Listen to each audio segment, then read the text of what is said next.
സുന്ദരമായ നിമിഷം ഏതാണെന്ന് ചോദിച്ചാൽ, എൻ്റെ വീട്ടിൽ നിന്ന് രാവിലെ ചായ കഴിച്ച് അല്ലെ ഉച്ചയ്ക്ക് ചോറൊക്കെ തിന്ന് ഞാൻ നന്നായിട്ട് മുറുക്കും, ഒന്ന് നന്നായി മുറുക്കി ഒന്ന് നീട്ടി എൻ്റെ മുറ്റത്തേക്ക് തുപ്പുന്നതാണ്.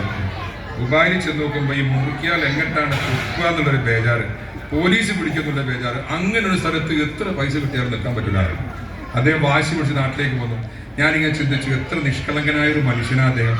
ഇങ്ങനെയുള്ള ഒരുപാട് ആളുകളുടെ പാട്ട്, ബാബുക്ക, ഭാസ്കരൻ മാഷ് അല്ലെ, ഭാസ്കരൻ മാഷ പാട്ടുകളൊക്കെ, ഇന്നെൻ്റെ കരളിലെ പൊന്നണിപ്പാടത്തൊരു പഞ്ചാര പനന്തത്ത പറന്നു വന്നു. ഭാസ്കരൻ മാഷ പാട്ട് കേൾക്കാത്ത ഒരു ദിവസവും നമുക്ക് കടന്നു പോകുന്നില്ല.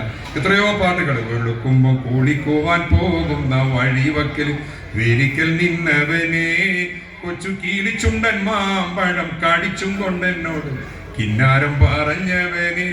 ഈ പാട്ടൊക്കെ നമുക്കൊരു ആവേശ ഊർജ്ജമാണ്. ഇപ്പൊ ഗൾഫിൽ നിന്നൊക്കെ വന്ന ഒരാൾ എന്നോട് പറഞ്ഞു, എന്താ പരിപാടി ചോദിച്ചപ്പോൾ കുറെ പാട്ട് കേൾക്കുന്നത്. പാട്ട് കേൾക്കുമ്പോൾ ഒരു ഊർജ്ജം ഉണ്ടാവുന്ന പറയുന്നത്. ഇങ്ങനെയൊക്കെയുള്ള അത്രയ്ക്ക് സ്വാധീനിക്കാൻ കഴിയുന്ന ഒരു മേഖലയിൽ വലിയ സംഭാവന വെച്ച മഹാന്മാരായ ദേവരാജൻ മാഷും വയലാറും ഒക്കെ അങ്ങനെയാണ്. അവർ നമ്മോട് ചിലപ്പം ഫിലോസഫിക്കലായിട്ട് ഒരുപാട് കാര്യങ്ങൾ പറഞ്ഞ ആളാണ് അല്ലേ, ഒരുപാട് കാര്യങ്ങൾ പറഞ്ഞ ആളാണ്. ഈ പറഞ്ഞ ചിലപ്പോൾ മതപണ്ഡിതന്മാരെ പോലെ, ഈ തത്വജ്ഞാനികളെ പോലെ പാട്ടിലൂടെ ഒരുപാട് കാര്യങ്ങളൊക്കെ പഠിപ്പിച്ചവരുടെ ദൗത്യം നിർവഹിച്ചു പോയ ആളുകളാണ്. അവരുടെയൊക്കെ ഈ ഒരു സംഭാവന ഓർത്തുകൊണ്ടായിരിക്കണം നമ്മൾ പുതിയ കാലത്ത് ഇതിനെയൊക്കെ അഡ്രസ്സ് ചെയ്യുന്നതാണ് എനിക്ക് പറയാനുള്ളത്. ഞാൻ അവസാനിപ്പിക്കുകയാണ്. ഞാൻ പറഞ്ഞത് ഇങ്ങനെയുള്ള ഒരുപാട് കാര്യങ്ങൾ നമ്മുടെ കുട്ടികളെ ഓർമ്മപ്പെടുത്തേണ്ടതുണ്ട്. പുതിയ കാലത്തെ സംവിധാനങ്ങളോട് പൊരുത്തപ്പെടുമ്പോഴും ഇതൊക്കെ നമ്മൾ ആലോചിക്കേണ്ടതുണ്ടെന്ന് ഞാൻ വിചാരിക്കുകയാണ്. നാടകമായിട്ടും സിനിമയായിട്ടും ഇന്നൊക്കെ അതൊക്കെ ഉണ്ട്. പക്ഷേ എത്ര പാട്ടുകൾ നമുക്കറിയാം, ഇന്നത്തെ നാടകഗാനങ്ങളും സിനിമാ ഗാനങ്ങളും നമ്മുടെ ചുണ്ടിൽ എത്രത്തോളം ഉണ്ട്. അതിൻ്റെയൊക്കെ ഒരു സാധ്യതകളെ, വരികളെ, ഇപ്പൊ പാട്ടും കലയും സാഹിത്യമൊക്കെ മനുഷ്യന്റെ പ്രശ്നങ്ങൾ അഡ്രസ്സ് ചെയ്യുക എന്നുള്ളത് വലിയൊരു പ്രധാനപ്പെട്ട കാര്യമാണ്. ഞാനൊരു കാര്യം ചോദിച്ചോട്ടെ, നമ്മുടെ കുട്ടിക്കാലത്ത് എങ്ങനെയാണ് നമ്മൾ പിന്നെ കഥകൾ പിന്നെ പറഞ്ഞു കൊടുത്ത് കുട്ടികളെ വളർത്തി, കഥകളൊക്കെ പറഞ്ഞ് വളർത്തി. ഇപ്പോ അതേപോലെ പാട്ട് പാടി കൊടുത്തു. നമ്മളൊക്കെ അങ്ങനെ ചില സംഭവങ്ങൾ കേട്ടു പഠിച്ചു എന്നുള്ളതാണ്. എന്നാൽ ഇക്കാലത്ത് അതിനുള്ള സംവിധാനങ്ങൾ ഏറെ ഉണ്ടെങ്കിലും അങ്ങനെയുള്ള ഒരു താല്പര്യം നമ്മുടെ മക്കൾക്ക് ഉണ്ടാകുന്നില്ല എങ്കിൽ അതിന് ഉത്തരവാദികൾ നമ്മൾ തന്നെയാണ് എന്ന കാര്യത്തിൽ സംശയമില്ല. അവർ നിഷ്കളങ്കരായ ഈ കുട്ടികളാണ്. അവർക്ക് നമ്മൾ എന്ത് പറഞ്ഞു കൊടുക്കുന്നു, എന്ത് സൗകര്യങ്ങൾ ചെയ്തു കൊടുക്കുന്നു, സാഹചര്യങ്ങൾ ഒരുക്കി കൊടുക്കുന്നു എന്നുള്ളതാണ് ഏറ്റവും പ്രധാനപ്പെട്ട ഒരു പ്രശ്നം. ഇത് വളരെ ഗൗരവമായ ഒരു വിഷയമായി നമ്മൾ കാണേണ്ടതാണ്, കാലത്തോട് സംസാരിക്കാനുള്ളത്. സ്ത്രീധനം പോലെയുള്ള സമ്പ്രദായങ്ങൾക്കെതിരെ പടപൊരുതേണ്ട കാലത്ത് നമ്മളൊക്കെ ആളുകൾ അതിനെതിരെ പ്രതികരിച്ചിട്ടുണ്ട്. ഞാൻ എൻ്റെയൊക്കെ കുട്ടിക്കാലത്ത് കേട്ട പാട്ടുകളിൽ ഇപ്പോൾ പെണ്ണിനൊരു മാപ്പള കിട്ടണമെങ്കിൽ സ്ത്രീധനം മുമ്പിൽ വെച്ചു, പൊൻപണ്ടം വേണ്ടതൊക്കെ മുമ്പ് കരുതിക്കൂ, ഉന്നത തറവാട്ടുകാരനെന്ന സമ്മതി മേടിക്കൂ, അഴകുള്ളൊരു പെണ്ണാണെങ്കിലും സ്ത്രീധനമില്ലാതെ എങ്ങനെ കെട്ടും. ഇതൊക്കെ ആവേശപൂർവ്വം ഏറ്റെടുത്തവരാണ് നമ്മൾ.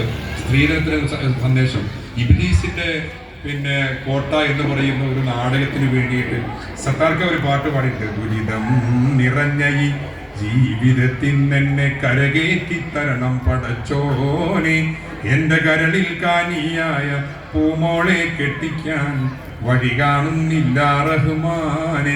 ഇതൊരു നാടകമാണ്, മലയാളി എഴുതിയൊരു നാടകമാണ്. ഇപ്പൊ സ്ത്രീധനം ഇന്ന് വലിയ സജീവമായ കാലത്ത് നമ്മൾ ഈ പാട്ടുകളൊക്കെ കൊണ്ടാടി. പൊന്നും മിന്നും താലിയുമാലകളേറെ ലഭിക്കാഞ്ഞാൽ പെൺകുട്ടികളെ കെട്ടുകയില്ലിക്കാലത്ത്, പുരുഷന്മാരെ ചന്തയിലെ വൻകാലി കച്ചവടം പോൽ വിൽക്കുകയാണ് പടച്ചോനെ ഈ ലോകത്ത്. ഇതൊക്കെ നമ്മൾ ആഘോഷിച്ച പാട്ടുകളാണ്. ഇപ്പോ സ്ത്രീധനം ഒന്നും വലിയ വിഷയമല്ല. കാരണം അപ്പോൾ എണ്ണം പറഞ്ഞ് വാങ്ങുന്നൊരു രീതി മാറി. ഇപ്പോൾ എനിക്ക് തോന്നുന്നത് ഈ ആൺകുട്ടികൾക്കാണ് വലിയ ബുദ്ധിമുട്ട് എന്നാണ്. ഞാൻ ഈ അടുത്ത് എൻ്റെ കുടുംബത്തിൻ്റെ ഒരു അകന്ന ബന്ധുവിൻ്റെ ഒരു കല്യാണം നിക്കാഹാണ് നടന്നത്. പെൺകുട്ടികളുടെ ഭാഗത്ത് ഒരു ചിലവില്ല, ആൺകുട്ടികളുടെ ഭാഗത്താണ് ചിലവ്. 5 പവന് മഹറാണെങ്കിൽ അതിൻ്റെ പൈസ എത്ര നിങ്ങൾ ആലോചിച്ചു. മാത്രമല്ല 3 ട്രോളിയിലാണ് മിഠായി വന്നത്. അത് ട്രോളി ഇങ്ങനെ ഒറ്റക്ക് നടന്ന് വരുന്ന പോലെ എനിക്ക് തോന്നിയത്. 75 രൂപയുടെ മൊബൈൽ ഫോണാണ് കൊടുക്കുന്നത്. ഒരു 10-12 ലക്ഷം രൂപ ഈ ആൺകുട്ടിക്ക് ചിലവാണ്. പെൺകുട്ടിയുടെ വീട്ടിൽ ഒരു ചിലവും ഉണ്ടായിട്ടില്ല. 12 ജോഡി ഡ്രസ്സുകൾ.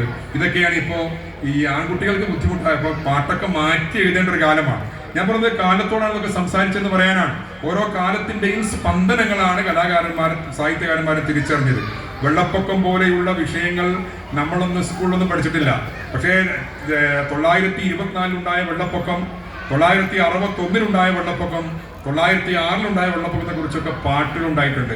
2018-ലെയും 2019-ലെയും പ്രണയകാലത്ത് മാതൃഭൂമിയിൽ ഡോക്ടർ PK യാസർ അറഫാത്ത് ഒരു ലേഖനം എഴുതി.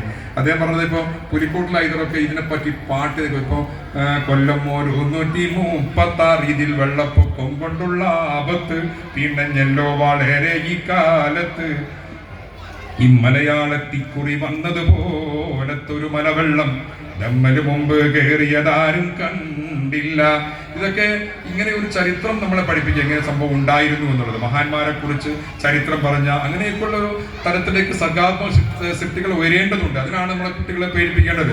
തൂക്കുകൾ നീട്ടും മുമ്പിൽ വാക്കുകളാൽ ബോംബിട്ട് തൂക്കുമരം പുല്ലായി കണ്ടുള്ള മഹാന ഭാരത മക്കള സ്വാതന്ത്ര്യത്തിന് ഒരുതിയ മോന വെളുത്ത പിശാചി മണ്ണിൽ വിരളി പിടിച്ചോടുമ്പോൾ തളച്ചിടുവാനായി നമ്മെ നയിച്ച മഹാന മുഹമ്മദ് അബ്ദുറഹ്മാൻ സാഹിബ് എന്ന പുമാന. അബ്ദുറഹ്മാൻ സാഹിബിനെ കുറിച്ച് മുമ്പ് കേട്ടൊരു പാട്ടാണ്. ഇങ്ങനെയുള്ള ചരിത്ര പുരുഷന്മാർ നമുക്ക് പറഞ്ഞിട്ടുണ്ട്. ഗാന്ധിജിയെ കുറിച്ച് പാട്ടുണ്ടായിരുന്നു. ഞാനും പിന്നെ പ്രിയപ്പെട്ട റഷീദ് PC പാലോഗ് ഉണ്ടായിരുന്ന ഒരു ക്യാമ്പിൽ PNM മാലിക്കോയക്ക എന്ന് പറയുന്ന പ്രഗത്ഭനായ ഒരു നാടകത്തുണ്ടായിരുന്നു. നാടകത്തിലെ അഭിനേതാവായിരുന്നു, പാട്ടുകാരനായിരുന്നു. അദ്ദേഹം പറഞ്ഞിട്ടുണ്ട് 951 ഡൽഹി റേഡിയോ നിലയത്തിൽ പോയി അദ്ദേഹം ഗാന്ധിജിയെ കുറിച്ച് പാട്ട് പാടിയെന്ന്.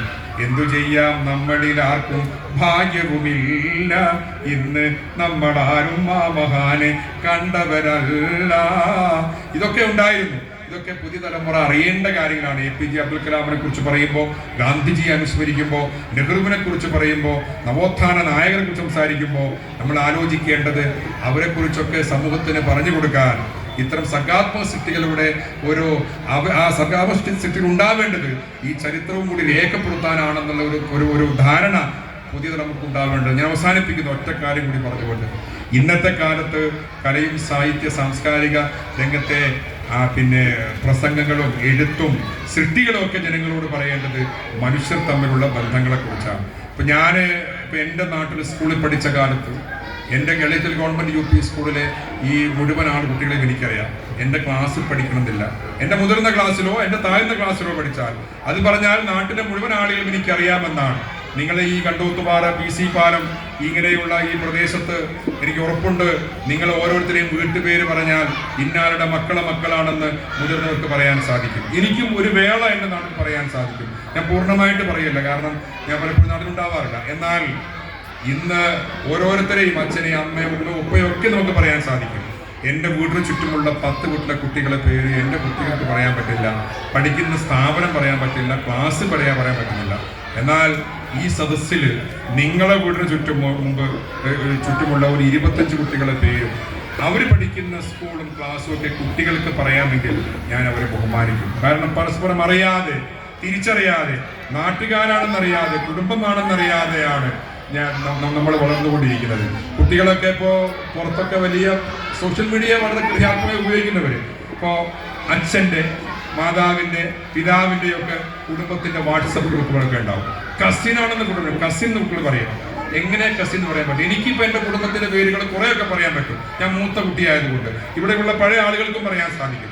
എൻ്റെ അനിയന്മാർക്ക് ഇതുപോലെ പറയാൻ സാധിക്കുന്നില്ല, കാരണം നമ്മൾ മൂത്ത കുട്ടികൾ പലപ്പോഴും ബന്ധുവീട്ടിലധികം പോകും. എന്നാൽ നമ്മുടെ ഈ പുതിയ കുട്ടികൾക്ക് ജ്യേഷ്ഠാനിയന്റെ മക്കൾ വരെ കസിൻ എന്ന് പറയും. എങ്ങനെയാണ് കസിൻ ചോദിച്ചാൽ അവർക്കറിയില്ല. ലോകത്തുള്ള മുഴുവൻ സ്ത്രീകളും, വീട്ടിന് പുറത്തുള്ള മുഴുവൻ സ്ത്രീകളും അവർക്ക് ആന്റിയാണ്, വീട്ടിന് പുറത്തുള്ള മുഴുവൻ പുരുഷന്മാരും അവർക്ക് അങ്കിളാണ്. നമ്മൾ അമ്മാവനോ അമ്മായിയായിട്ട് വിളിച്ചത് ആരെയാണ്? അതാണ് നമ്മൾ ആലോചിക്കേണ്ട. കുട്ടികൾക്ക് ഇതൊന്നും അറിയില്ല, കുടുംബ ബന്ധങ്ങളെ കുറിച്ച് അറിയില്ല. ആ തരത്തിൽ നമ്മൾ ജീവിച്ചുകൊണ്ടിരിക്കുന്നത്. അതുകൊണ്ട് പരസ്പരം കുടുംബ ബന്ധങ്ങളെ തിരിച്ചറിയാൻ, അയൽവാസികളെ തിരിച്ചറിയാൻ, നാട്ടുകാരെ മനസ്സിലാക്കാൻ. അയൽവാസി പട്ടിണി കിടക്കുമ്പോൾ വയർ നിറച്ച് ആഹാരം കഴിക്കുന്നവൻ എൻ്റെ കൂട്ടത്തിൽപ്പെട്ടവനല്ലാന്ന് നബി പറഞ്ഞിട്ടുണ്ടെങ്കിൽ, നിന്നെപ്പോലെ നിന്റെ അയൽക്കാരനെയും സ്നേഹിക്കുക എന്ന് ക്രിസ്തുദേവൻ പറഞ്ഞിട്ടുണ്ടെങ്കിൽ, ലോകത്തുള്ള മുഴുവൻ ആളുകൾക്കും സുഖമായിരിക്കട്ടെ എന്ന് ഹൈന്ദവ ദർശനം പറഞ്ഞിട്ടുണ്ടെങ്കിൽ, അത് പ്രസംഗിച്ചങ്ങ് പോകാനുള്ള കാര്യമല്ല. അയൽവാസി പട്ടിണി കിടക്കുമ്പോൾ വയർ നിറച്ച് ആഹാരം കഴിക്കുന്നവൻ എൻ്റെ കൂട്ടത്തിൽപ്പെട്ടവനല്ല എന്ന് പ്രവാചകൻ പറഞ്ഞതിന് മറ്റൊരു വ്യാഖ്യാനമുണ്ട്. ദൈവത്തിന് നിന്റെ പട്ടിണിയേണ്ട പ്രശ്നം നിന്റെ അയൽവാസിയുടെ പട്ടിണിയാണ്, മറ്റുള്ളവന്റെ സങ്കടങ്ങളാണ് ഈ തരത്തിലുള്ള ബന്ധങ്ങളെ ഊട്ടിയുറപ്പിക്കാൻ, മറ്റുള്ളവരുടെ പ്രയാസങ്ങൾ എന്താണെന്ന് ബോധ്യപ്പെടുത്തി കൊടുക്കാൻ, നമ്മുടെ കുട്ടികളോട് പറഞ്ഞു കൊടുക്കാൻ നമുക്ക് സാധിക്കേണ്ടതുണ്ട്. അപ്പോൾ മാത്രമേ നേരത്തെ AO സാറൊക്കെ സൂചിപ്പിച്ച സാർവത്രിക വിദ്യാഭ്യാസത്തിന് വലിയ മാനങ്ങളുള്ള ഈ കാലഘട്ടത്തിൽ ഇതിന്റെ ഉദ്ദേശം പൂർത്തിയാവുകയുള്ളൂ എന്ന് ഞാൻ വിചാരിക്കുന്നു. അതുകൊണ്ട് മനുഷ്യർ തമ്മിലുള്ള ബന്ധങ്ങൾ പട്ടാപ്പകൽ ചൂട്ടും പിന്നിച്ച് മനുഷ്യനെ തേടി നടന്നു. ഈ ദുനിയാവാകെ നടന്നിട്ടും മനുഷ്യനെ കണ്ടില്ല. പൊന്നാനിക്കാരനായ ഒരു സൂഫി കവി പറഞ്ഞ, ഇതിപ്പോ സിനിമയിലൊക്കെ ഉണ്ട് ഈ പാട്ട്, പട്ടാപ്പകൽ ചൂട്ടും പിന്നിക്കാൻ അദ്ദേഹത്തിന് മാനസിക രോഗമുള്ളത് കൊണ്ടല്ല, ഇന്ന് ചൂട്ട് ആവശ്യമില്ല, ലൈറ്റിന് പല സംവിധാനങ്ങളുണ്ട്. അപ്പോഴും ഈ പാട്ട് പാടിക്കൊണ്ടിരിക്കുന്നത് എല്ലാം തികഞ്ഞ ഒരു മനുഷ്യനെ കാണുന്നില്ല എന്ന് നമ്മളെ ബോധ്യപ്പെടുത്താനാണ്. അതാണ് നമ്മൾ ആലോചിക്കേണ്ട പ്രശ്നം. മനുഷ്യനെ സ്നേഹിച്ചു നോക്ക്, മനസ്സിനകത്തൊരു പള്ളിയുണ്ടാക്കൂ. മനുഷ്യനെ സ്നേഹിച്ചു നോക്ക്, മനസ്സിനകത്തൊരു പള്ളിയുണ്ടാക്ക്. അതിലേത് ജാതിക്കും കേറാമെന്നാക്ക്. അതിൽ വേഗം നിസ്കാര പായ വിരിക്ക്. പടപ്പോട് പിരിശത്തിൽ നിന്നോളി. പടച്ചോന്റെ കാരുണ്യം കിട്ടുന്നത് കണ്ടോളി. അന്യോന്യം പോരാടി നിൽക്കേണ്ട. പൊന്നാലെ ക്ഷേത്രങ്ങൾ പള്ളികൾ തീർക്കേണ്ട. 40 വർഷം മുമ്പ് എഴുതിയ ഒരു പാട്ടാണ്. എനിക്ക് തോന്നുന്നു ഇപ്പോഴാണ് ഈ പാട്ടിനൊക്കെ കൂടുതൽ പ്രസക്തി എന്ന്. നമ്മുടെ നാടിന്റെ ചരിത്രം ഓർമ്മപ്പെടുത്തിക്കൊണ്ട്, നമ്മുടെ നാടിന്റെ ചരിത്രം അറിഞ്ഞുകൊണ്ട്, ഇന്ത്യൻ സ്വാതന്ത്ര്യ സമരത്തിലൊക്കെ ഇവിടെ ഹിന്ദുവും മുസൽമാനും ക്രിസ്ത്യാനിയും ഒരുമിച്ചാണ് യുദ്ധക്കളത്തിലേക്ക് എല്ലാം മറന്നുകൊണ്ട് ഈ സാമ്രാജ്യത്വ ശക്തികൾക്കെതിരെ പോരാടിയത്. അതാണ് ഈ അടുത്ത കാലത്ത് ഒരു പാട്ടിൽ പറഞ്ഞത്, അഭിമാനത്തോടെ നീങ്ങും ഭാരതത്തിൻ മക്കളെ, അടരാടി നേടി തന്നതാണി മണ്ണ് പൂക്കളെ. ഏറെ സഹിച്ചു മൃത്യു വരിച്ചോരെ ഓർക്കണം. എന്തിനു പിന്നെ നമ്മൾ തമ്മിൽ പോരടിക്കണം. പരസ്പരം മാനസികമായി. ഇപ്പൊ ഈ പത്രവാർത്തകളൊക്കെ കേട്ടാൽ, ചാനൽ വാർത്തകൾ, സോഷ്യൽ മീഡിയ വാർത്തകൾ കേട്ടാൽ നമ്മുടെ ഏറെ ബുദ്ധിമുട്ടാവുന്ന ഒരു അവസ്ഥയാണ്. ജാതിയുടെയും മതത്തിന്റെയും പേരിലാണ് ചർച്ചകൾ പോയി നടക്കുന്നത്. ഞായറാഴ്ച ഒരു ഒഴിവ് ദിവസമാണ്, എല്ലാവരും വിശ്രമിക്കുന്ന ദിവസമാണ്. അന്നാണ് ഏറ്റവും വലിയ കോലാഹലം, ജാതിയുടെയും മതത്തിന്റെയും പേര് പറഞ്ഞുകൊണ്ട്. അങ്ങനെയുള്ള ഒരു സാമൂഹിക അവസ്ഥയിൽ നമ്മൾ ഇത്തരം പാട്ടുകൾ പാടേണ്ടതുണ്ട്. മുസൽമാന്റെ ചോര ചിന്തിയ നീ നാടിനല്ലേ, മരണം വരിച്ചൊരായിരങ്ങൾ ഹൈന്ദവരില്ലേ. മുസൽമാന്റെ ചോര ചിന്തിയ നീ നാടിനല്ലേ, മരണം വരിച്ചൊരായിരങ്ങൾ ഹൈന്ദവരില്ലേ. ക്രിസ്തീയ സോദരങ്ങൾ ചെയ്ത ത്യാഗമതില്ലേ, കണ്ണീര് ചാലിട്ടൊഴുകിയതും നാടിതിനല്ലേ. എന്തിനു പിന്നെ നമ്മൾ തമ്മിൽ പോരടിക്കണം. എന്തിനു പിന്നെ നമ്മൾ തമ്മിൽ പോരടിക്കണം. പ്രിയപ്പെട്ടവരെ, ഞാൻ അവസാനിപ്പിക്കുകയാണ്. ഈ നമ്മുടെ അടുത്ത നാട്ടുകാരനാണ്, കൊടുവള്ളിക്കടുത്ത വാവാട്ടുകാരനാണ് ബാപ്പു വാവാട്. PC-ക്കൊക്കെ അറിയാം, അദ്ദേഹം പ്രഗത്ഭനായ ഒരു കവിയാണ്. എന്നോ ഞാൻ എൻ്റെ മുറ്റത്തൊരറ്റത്ത് പുന്നാരിച്ചൊരു മുല്ല നട്ടു എന്ന ഹിറ്റ് പാട്ടൊക്കെ എഴുതിയ ബാപ്പു അവാർഡ് കൊറോണ കാലത്ത് ഒരു കവിത എഴുതി. ആ കവിത ഇങ്ങനെയാണ്, ഈ കാലത്തോടാണ് സംസാരിക്കുന്നത്. മർത്യന്റെ നേരെ തുറക്കാത്ത കണ്ണുകൾ മാനത്ത് തേടുന്നതാരെ. മർത്യന്റെ നേരെ തുറക്കാത്ത കണ്ണുകൾ മാനത്ത് തേടുന്നതാരെ. മണ്ണിന്റെ കണ്ണീരിലലിയാത്ത കൽവിന് മന്നാന്റെ കാരുണ്യം ദൂരെ. മനുഷ്യന്റെ സങ്കടങ്ങൾ അറിയാതെ നിങ്ങൾ ആരോടാണ് ഈ പ്രാർത്ഥിക്കുന്നത്? മണ്ണിന്റെ കണ്ണീരിലലിയാത്ത കൽവിന് മന്നാന്റെ കാരുണ്യം ദൂരെ. മതം മതിലല്ലെന്നറിയൂ നീ സോദരാ. മതം മതിലല്ലെന്നറിയൂ നീ സോദരാ. അത് മാനവ സ്നേഹത്തിൻ താഴ്വര. 100 വർഷം ആഘോഷിക്കുന്ന ഈ വിദ്യാലയം പുതിയ സംവിധാനങ്ങളോടുകൂടി ഓഫീസൊക്കെ ഉദ്ഘാടനം ചെയ്തു. പുതിയ സാങ്കേതിക വിദ്യയോട് പൊരുത്തപ്പെട്ടു കുട്ടികളെ അഡ്രസ്സ് ചെയ്യുകയാണ്. ഈ വിദ്യാലയത്തിന് അധ്യാപകർക്ക്, രക്ഷിതാക്കൾക്ക്, പ്രിയപ്പെട്ട കുഞ്ഞുങ്ങൾക്ക് അവരെല്ലാം ഇങ്ങനെ മതം മതിലല്ലെന്നറിയൂ സോദര, അത് മാനവ സ്നേഹത്തിൻ്റെ താഴ്വര. അങ്ങനെ മാനവ സ്നേഹത്തിൻ്റെ താഴ്വരയായി മുന്നോട്ട് ഇനി ഊർജ്ജസ്വലതയോടെ ഈ സ്ഥാപനം മുന്നോട്ട് കുതിക്കട്ടെ എന്ന് ആശംസിച്ചുകൊണ്ട് പ്രാർത്ഥിച്ചുകൊണ്ട് ഞാൻ അവസാനിപ്പിക്കുന്നു. നമസ്കാരം.